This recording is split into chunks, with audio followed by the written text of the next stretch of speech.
A fascial adhesion can also occur when a layer of fascia sticks to itself, just like cling wrap. But don't worry, I'm going to show you how to fix it.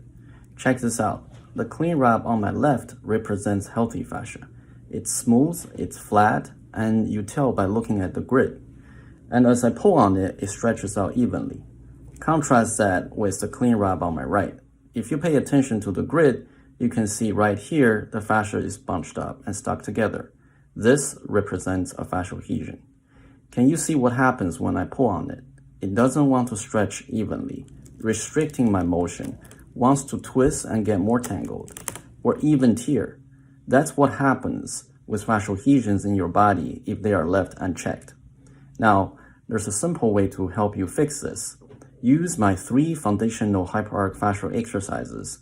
The fascia rolling helps break up and smooth out your fascia, so it unsticks itself, thanks to myofibroblast. And the towel curls and hip swings applies tension to your fascia in the right direction, which naturally pulls your fascial fiber back into alignment. Leave a comment if this is helpful.